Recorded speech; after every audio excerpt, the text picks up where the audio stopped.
మనస్సులో జన్మించిన నా ప్రభు అయిన యేసుక్రీస్తు వారు ఆయన పుట్టాడు, మరణించాడు, పునరుద్ధానుడై తిరిగి లేచాడు. 40 దినాలు అందరికీ ప్రత్యక్షమై ఆయన పరలోకానికి వెళ్ళాడు.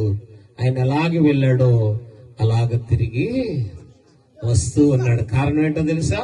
ఇందా చెప్పాను కదా, కుమారులు లేని వారికి ఆ పున్నామి నరకం అన్నారు కదా, ఆ నరకాన్ని తప్పించి ఎవరైతే ఆయనను జన్మింప చేసుకుంటారో, ఎవరైతే వారి జీవితాల్లోనికి ఆహ్వానిస్తారో, ఎవరైతే వాళ్ళ బ్రతుకులోనికి ఆహ్వానిస్తారో వాళ్ళందరికీ ఆ పరలోక మహిమను కలుగు చేస్తాడు. దేవునికి స్తోత్రం.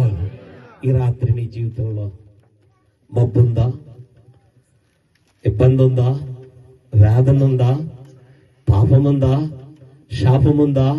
ఎందుకంటే దేవుని వాక్యం చెప్తుంది ఆది కాండములో, నరుని హృదయము ఎల్లప్పుడూ కేవలము చెడ్డది. వారు ఎలాంటి వారైనప్పటికీ మానవుల హృదయము చెడ్డది. ఇర్మీయా గ్రంథములో అంటాడు, మానవుల హృదయము కుడితి కొండ వంటిది అంటాడు. కుడితి కొండ చాలా భయంకరమైనటువంటి కంపు కొడుతూ ఉంటది. కానీ అలాంటి పరిస్థితులన్నిటినీ మార్చి ఈ ప్రపంచంలోనే నీకు ఆశీర్వాదంగా ఉంచి అనేకలకు నీవు దీవెనగా ఉండడానికి దేవుడు నిన్ను పిలుస్తూ ఉన్నాడు. హల్లెలూయా. నిన్న చర్చిలో చెప్పాను,